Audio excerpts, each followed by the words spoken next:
हमारे साथ अमन रिजवी जी हैं, इनसे बातचीत करेंगे। जिस तरह से असदुद्दीन ओवैसी का जो बयान आया है कि एक तरफ जो है कांवड़ियों पे जो फूल बरसाया जा रहा है वो भी सही है, पुलिस के द्वारा पैर दबाया जा रहा है वो भी सही है, लेकिन आपत्ति उन्होंने जताई है कि जो है मुसलमानों के साथ दूसरा व्यवहार क्यों किया जाता है, मुसलमानों के घर बुलडोज किए जाते हैं। इन तमाम मुद्दे बातचीत करेंगे। मैम, किससे देख रहे हैं, प्रधानमंत्री कहते हैं सबका साथ सबका विकास, लेकिन ओवैसी साहब का जो बयान आया, कहा जा रहा है कि ये नफरती बयान है, नफरत की तरह लोग देख रहे हैं तमाम। नहीं, अगर ओवैसी साहब ये कह रहे हैं कि मुसलमान को भी इंसान समझो और मुसलमान को भी एक स्ट्रीम धारे में समझो कि मुसलमान भी भारत का नागरिक है, लेकिन ऐसा सन 2014 के बाद नहीं समझा जा रहा। अगर ओवैसी साहब ये वाला स्टेटमेंट दे रहे हैं कि जिस तरह आप कावड़ियों पर फूल की बारिश कर रहे हैं और दूसरी तरफ आप मुसलमानों पर जबरदस्त तरीके से लठ बजा रहे हैं जब वो नमाज पढ़ रहे हैं, तो मतलब कौन सा वो ऐसा पैमाना है जो तय करेगा कि कौन से धर्म की एक्टिविटी पे आप लठ बजाएंगे और कौन से धर्म की एक्टिविटी पे आप फूल बरसाएंगे? तो यहाँ तो आप साबित ये कर रहे हैं कि आप मुसलमान को भारतीय नहीं मानते। अगर वैसे साहब ये कह रहे हैं कि अगर मुसलमानों के साथ भी कम से कम फूल ना बरसाएं आप, लेकिन कम से कम डंडे भी ना बरसाएं, कम से कम बुलडोजर बाबा का बुलडोजर भी वहां जाके ना चले, तो जहां पर भी अगर कोई मुसलमानों के पक्ष की बात करता है या हक की बात करता है तो फौरन ना मालूम वो कौन से लोग हैं जो एक एजेंडा सेट करते हैं कि नहीं ये सेकुलर बयान नहीं था, ये नफरती बयान था, ये कट्टरपंथी का बयान था। आप खुद देखिए कि मेरठ में जिस तरह एक चौकी फूकी जाती है, किसके द्वारा फूकी जाती है? कांवड़ियों के द्वारा फूकी जाती है। और सन 2014 के बाद मेरे ख्याल से पहला साल ऐसा है जहां कांवड़ियों का उत्पाद नजर आता है। ना मालूम ये कौन से वाले कांवड़ियां हैं, हो सकता है ये उनमें वही कांवड़ियों का मिलावट करी गई हो। जैसे लोग आपको देखो उदयपुर में उत्पाद मचाया बीजेपी के थे, कश्मीर में आतंकवादी निकल कर आए बीजेपी के थे, कहीं ऐसा तो नहीं कि इन कांवड़ियों के बीच में भी गुंडा एलिमेंट को डाला गया हो जो उत्पाद मचा रहे हो, चौकियां फूक रहे हो, थाने फूक रहे हो और बाकायदा एक बाइक पर मुसलमान बनाकर वायलर का ले जा रहे हो और कावड़ियों पे थूक रहे हो, बाद में वो नॉन मुस्लिम निकल कर आए। और आपने मेरठ में ये भी देखा कि मेरठ में एक चौकी इंचार्ज मुस्लिम समाज से आते थे। तो इतनी नफरत इस धर्म के प्रति कि आपने उनकी चौकी पे से उनका नाम मिटाया। मतलब यानी कि आप ये दिखा रहे हैं कि आप भारत से मुसलमानों को और मुसलमान का नामो निशान मिटाने के लिए अग्रसर हैं। नहीं, लेकिन जिस तरह से मैम गौरव भाटिया जो है उन्होंने बयान दिया है, भाजपा प्रवक्ता कह रहे हैं कि नहीं ओवैसी का जो बयान है वो सही नहीं है, वो चाहते हैं बस मुसलमानों के साथ अच्छा ही हो, हिंदुओं के साथ नहीं अच्छा हो। फूल बरसाया जा रहा है तो उनके पेट में दर्द क्यों हो रहा है? नहीं, उड़द चावल तो गौरव भाटिया के पेट में ही पक रहा है मेन बात, क्योंकि इनका जो एक नरेटिव एक एजेंडा है जहां पर ये दिखा रहे हैं सरकार के साथ मिलकर कि देखो हम हिंदूवादी हैं, हम हिंदू राष्ट्र बनाना चाहते हैं। आज से पहले तो कावड़ियों के साथ ऐसा नहीं हुआ और इस बार आप देखिए कि कहां पर मुसलमान नहीं चाहता कि कावड़ियों को इज्जत ना दे। आप देखिए कि जमात वाले मदनी ग्रुप पूरा का पूरा इनको कावड़ियों खाने खिला रहा है, इनकी खातिरदारी कर रहा है, तो कहां पर मुसलमान कावड़ियों का एंटी है? आप हरियाणा की तरफ चलिए, हरियाणा में देखिए जिस तरह कल कावड़ियों ने उत्पाद मचाया, कई कितनी बसें जलाई, कितनी गाड़ियों को फूंक डाला। आप कावड़ उठा रहे हैं, आप एक धर्म का काम कर रहे हैं, फिर ये अधर्मी कौन है जो कावड़िए बन के उत्पाद मचा रहे हैं और सरकार निकम्मी बन के खड़ी हुई है, पुलिस वाले खड़े हुए हैं। और यही कोई मुसलमान होता अगर जरा सा भी देख लेता तो आप उसके हाथ पैर तोड़ देते, आप उसके साथ खानदान को पूरा का पूरा जेल में डाल देते। लेकिन इनको मरोड़े यही कि मुसलमान कौम जिसको इन्होंने अनाथ कर डाला, हैंडीकैप्ड बना डाला, अगर उसके फेवर में कोई भी बोलता है, चाहे वो असदुद्दीन ओवैसी हो चाहे कोई भी हो, तो उसके ऊपर कट्टरपंथी का टाइटल लगाकर उसको पूरे भारत में ये लोग वायरल करते हैं, कहते हैं देखो ये मुल्लों का फेवर कर रहे हैं और ये कावड़ियों को ये कह रहे हैं कि नहीं कावड़ियों के साथ ऐसा नहीं होना चाहिए। लेकिन मैम आप जिस तरह से कह रही हैं कि पुलिस वालों के किस काम में लगाया ना, तो ये असदुद्दीन ओवैसी तो कह रहे हैं कि पुलिस वालों को कावड़ियों के पैर दबाने के लिए लगाया गया है ना, वो अपनी ड्यूटी कर रहे हैं।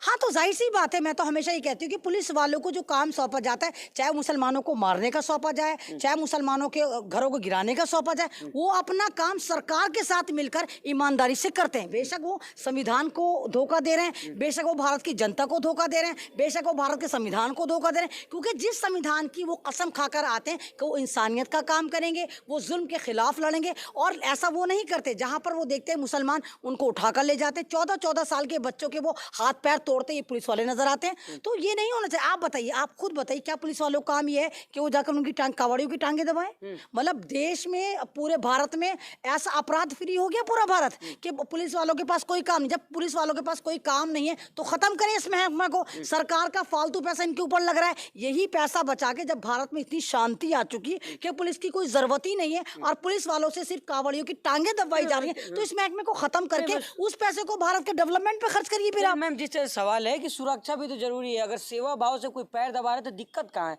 असुद्दीन ओवैसी हो चाहे सेवा भाव की बात नहीं हुई यहाँ पे। सेवा भाव, आप जिस वक्त आप बिना वर्दी के जाके पैर दबाइए जब आप ऑन ड्यूटी ना हो, आपको किसने रोका है?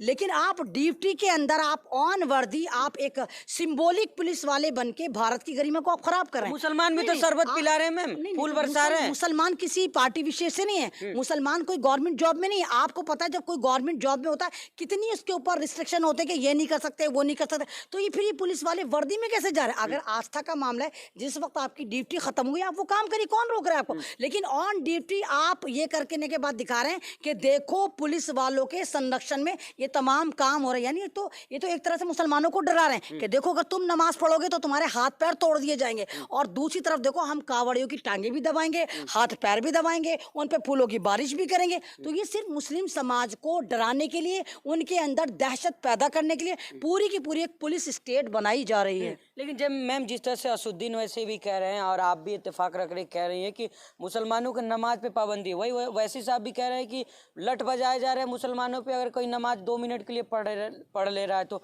आपको क्या लग रहा है, आप क्या सोच रहे हैं इस मुद्दे पे? नहीं, ये देखिए, अगर मुसलमानों को ये लगता है कि एकदम से मुसलमानों के खिलाफ ये तमाम कार्रवाई हो रही है, ऐसा नहीं हो रहा। आरएसएस पूरी 97 साल से काम कर रही थी, किसी भी तरह भारत के मुसलमानों को एक आतंकवादी बनाकर पेश करा जाए। आप बताइए, नमाज को एक ऐसा दिखा रहे हैं कि जैसा नमाज ना हो गया, आप एटम बॉम्ब की फैक्ट्री लगा रहे हैं। अगर आपकी बच्चियां यानी मुस्लिम समाज की बच्चियां सर कवर कर रही हैं तो ऐसा लगता है जैसे मानो आपने भारत की गरिमा को तार तार कर दिया। मतलब मुसलमानों की नमाज से प्रॉब्लम, मुसलमानों की हिजाब से प्रॉब्लम, मुसलमानों की अजान से प्रॉब्लम, मुसलमानों की मसाजिद से प्रॉब्लम, मुसलमानों के रमजान से प्रॉब्लम। तो यहाँ पर ये वाली बात लगती है कि ये पूरे के पूरे मुस्लिम धर्म के पीछे पड़ गए हैं, और मुस्लिम धर्म का कोई भी बंदा या नमाज पढ़ेगा या रोजा रखेगा या हिजाब लगाएगा या दुपट्टा ओढ़ेगा या टोपी ओढ़ेगा या दाढ़ी रखेगा या कुर्ता पजामा पहनेगा, आप लोग उनको टारगेट करेंगे क्योंकि वो मुसलमान है। तो ये नहीं होना चाहिए। अगर आप भारत को भारत करेंगे तो आप कहिए कि भारत भारत नहीं है, भारत में ठोकतंत्र चलता है और तानाशाही चलती है। ये वाली बात कहिए, शायद तमाम लोगों को सब्र आ जाएगा। और कहिए कि भारत में वो जमाने गए कि जब संविधान लगता था, अब यहाँ पर खलील खां फाख्ता उड़ाते हैं, यहाँ संविधान नहीं चलता, तो भारत की तमाम कम्युनिटी को सब्र आ जाएगा। अगर आप कहते हैं कि भारत संविधान से चलता है, भारत लोकतांत्रिक देश है, भारत में 5 साल बाद सरकार चुनकर आती है, तो फिर क्यों इस धारे में मुसलमानों को स्ट्रीम धारे से बाहर करा जा रहा है? मुसलमान कुछ भी करते हैं, अच्छा करते हैं तो भी टारगेट पे रहते हैं, बुरा तो खैर मुसलमान करता नहीं, चुप रहता है तो भी टारगेट पे करते हैं। हर जगह मुसलमान को मुलविस कर देते हैं, हर जुर्म में मुसलमान को मुलविस कर देते हैं, मुसलमान को उठाते हैं यूएपीए लगा देते हैं, देशद्रोह का मुकदमा लगा देते हैं। मुसलमान अगर सही बात पर आकर प्रोटेस्ट करता है तो बुलडोजर बाबा का चल जाता है, उनका घर तोड़ देता, कभी बाबा का बुलडोजर, कभी चाचा का बुलडोजर, कभी मामा का बुलडोजर, कभी जेसीबी मशीन, जिसको ये कहा जाता है कि जिहाद कंट्रोल बोर्ड। तो यानी कि आप हर तरह इस्लाम से ड्रावे दे दे के 80% को एक करना चाहते हैं, जो कि आप नहीं कर पाएंगे। लेकिन गौरव भाटिया मैम इसी बयान को लेकर कह रहे हैं कि आपको मस्जिद है, वहाँ नमाज पढ़िए, जुमा के दिन आप सड़क जाम कर देते हैं। अब हर वक्त आप आप एक बात बताइए, अगर आप ऐसा नमाज कितनी होती है? हार्डली बहुत ज्यादा। अगर आपने नमाज पढ़ी ऑन दी रोड, आप 5 मिनट 6 मिनट 7 मिनट ज्यादा नहीं पढ़ते, तो क्या मुसलमानों ने कहा ये जो कावड़ियों की वजह से तमाम रोड डिस्टर्ब हो रहे हैं, तमाम रोड पे आपने पूरे के पूरे पंडाल लगा रखे, भंडारे चल रहे हैं, क्या किसी मुसलमान ने इसके अगेंस्ट कोई वीडियो बनाई? कोई मुसलमान सड़कों पर उतरा? नहीं उतरा।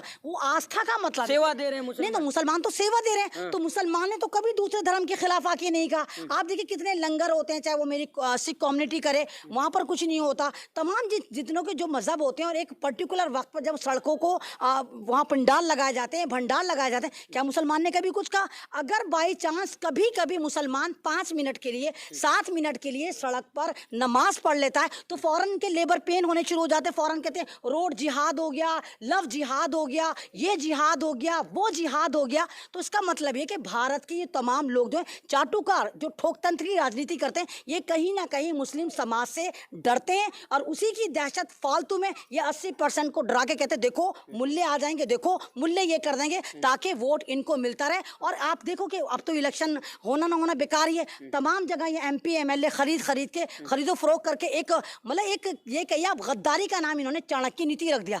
तो ये गलत है कि मुसलमान को आप हर जगह टारगेट नहीं कर सकते। लेकिन मैम MP MLA की बात कर रही है, मिथुन चक्रवर्ती कह रहे हैं कि जो है TMC के 30 MLA उनके संपर्क में है, तो क्या लग रहा है आपको वहाँ भी सरकार जाने वाली है?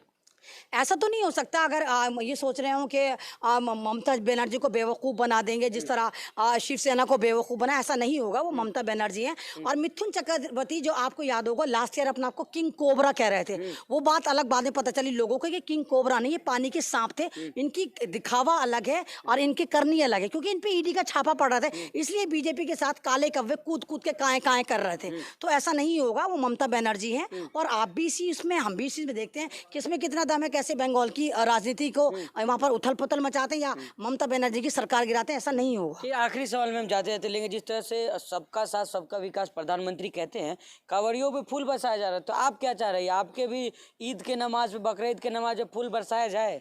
नहीं, तो हमें फूलों की ज़रूरत नहीं है, हमें फूल की ज़रूरत नहीं है, क्योंकि हमें पता है कि हमारा रिवार्ड हमें हमारा खुदा, हमारा सुप्रीम कोर्ट देगा। हमें इनसे कोई मतलब नहीं। हाँ, हम इनसे इतना चाहते हैं कि अगर हमारा धर्म है, हमारी कोई धर्म की गतिविधि चल रही है, तो खुदारा उसमें आकर आप बकवास ना करें, आप उसको आतंकवाद से मत जोड़ें। हमें नहीं चाहिए, ना हम फूल चाहते हैं, ना हम पत्थर चाहते। हम ये चाहते हैं अगर भारत है तो सबका है, और यहाँ पर तमाम कम्युनिटी आराम से सुकून के साथ रहें। आप अपने तीज त्यौहार बनाइए, हम अपने तीज त्यौहार बनाते हैं। हम नहीं चाहते किसी भी तरह की अराजकता हो। तो आपको लग रहा है कि सरकार दोहरी रवैया अपना रही है क्या? सरकार दोहरी रवैया अपना रही है। सरकार मुसलमानों का ड्रावा दे देकर उन लोगों को एक करना चाहती है जो एक नहीं रहे, सब खिन्न भिन्न हो गए।